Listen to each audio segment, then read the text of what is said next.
I'm Shane. I'm Kelsey, and we're Love Hunt for Life. Guys, we are so excited to share with you today Shane's latest masterpiece. If you guys have been following us along for a while, you know that this guy builds incredible things in just about anything with wheels. This time, it's in a horse trailer. Let's check it out. This particular horse trailer was actually quite a fun experience to work on. This is a Sterling Coach horse trailer. They don't actually make these anymore. They discontinued making them in the early 2000s. And they are quite possibly one of the best trailers that you could get your hands on. This particular one is a 3-horse slant with a 4-foot short wall.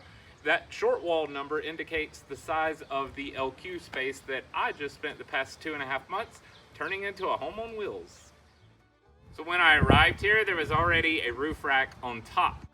With some modification, I've been able to mount just over 2,700 watts of solar power. Now, all that solar power is very important because we have a rooftop RV style AC up there. 2 of the solar panels are mounted over an articulating hay rack to store hay for the horses. And there's also a generator up there. Now that generator is ran by one of 2 propane systems that I've installed. One of the propane systems is in the back tack room or saddle room, and that is specifically just for the genset on the roof. The other propane system is a 2-tank system, and it powers or fuels the 2-burner stove as well as the hot water heater. Also on the outside, we have a 30-amp connection, a 20-amp plug, and we also have connections for city water as well as a gravity fill for water. And on the side of the trailer, we even have a way to drain out your gray water. So any of the water coming out of the sink comes right out of the side of the camper, so you can drain it into a removable source and take it away from camp. So the first thing you notice when you walk up to this LQ is actually the door. It's huge. It is much larger than your standard RV door, and that's mostly because this was actually the saddle room in the original design, so they put an extra large door on it so they could get saddles in and out quickly. I've taken advantage of that, and I went ahead and modified the door and added a Lippert thin shade window package to it, and that allows you to see outside of the camper without having to crawl up in the bed and look out the windows. I also covered the interior of this door as well as the door going into the horse storage facility with a faux leather material to increase the hominess of inside of the LQ. Y'all come on in and check out the rest.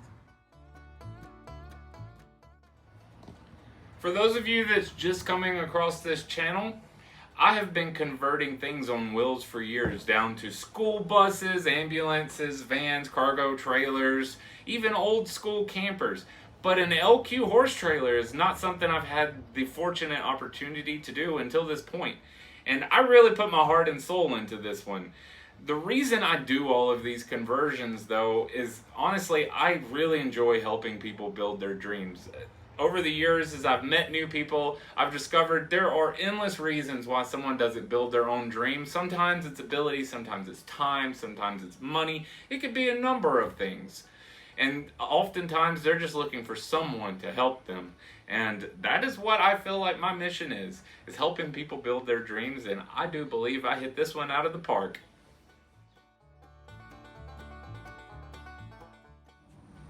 So as I mentioned earlier, there's just over 2,700 watts of solar on top of this thing. Now, a lot of that is necessary to run that air conditioner, but also what's necessary is a large battery bank to hold all that power.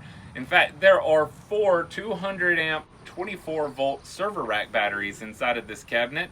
There are 2 charge controllers and an inverter converter, not to mention a full circuitry of 12-volt and 120-volt AC breakers in this closet. We also have the ability to swap between a 30-amp shore power as well as the 4,000-watt generator that's sitting on top.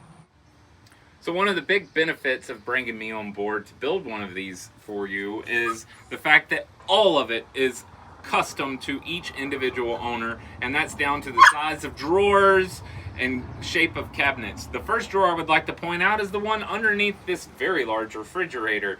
This drawer is actually 2 drawers in one, and its specific purpose in life is to house pots and pans and the lids. So you put the lids on the top drawer and the pots and pans on the bottom. The entire structure that holds the refrigerator also holds up a custom shelf that was requested to hold memorabilia as well as art pieces inside of this LQ. Just like every corner in this conversion, the kitchen is completely customized to the owner's specifics as well. We have an oversized drawer underneath the LP 2-burner stove. We have a retractable kitchen sink faucet over a very deep bar sink style sink, as well as we have 2 custom cabinets, and one of those houses canned foods and dry cooking items. The other houses a flat cooktop as well as a coffee pot. The upper cabinets are also oversized to accommodate glassware and any other food items that don't quite make it in the other cabinets.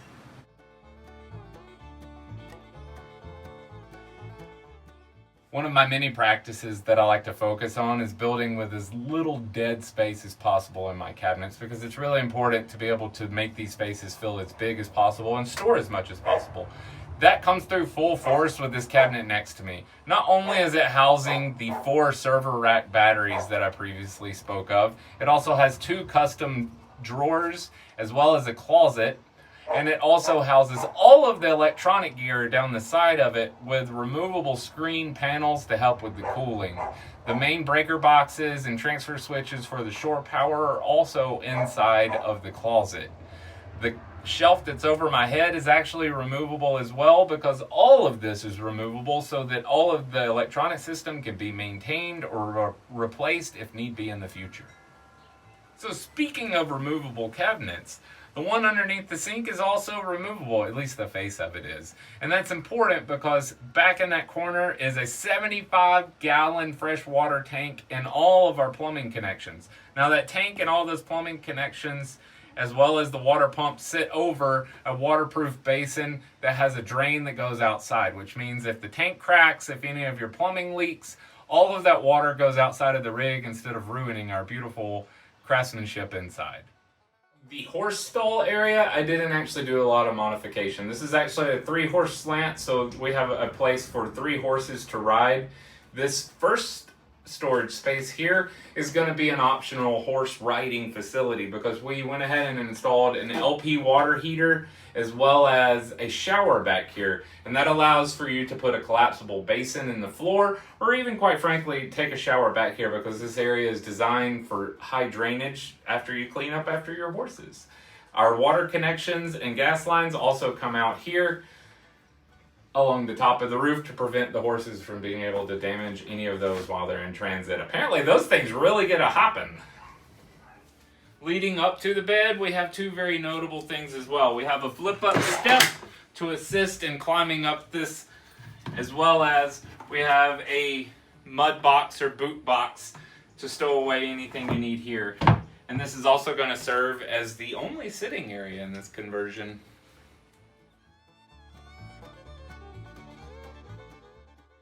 So my mission with the bedroom was to get as much storage as I possibly could up here. So I modified the cabinets to fit all of the requirements of the owners, including specific sleeping habits and how they're going to rest. The headboard is actually a storage facility as well, with 2 very large doors leading to as much storage as I could fit into that space. The ceiling on this conversion is also a really fun one for me. It is a faux ostrich skin, and we did some nice bordering around it to really make it pop and give that homey feel that I really cherish inside of my builds.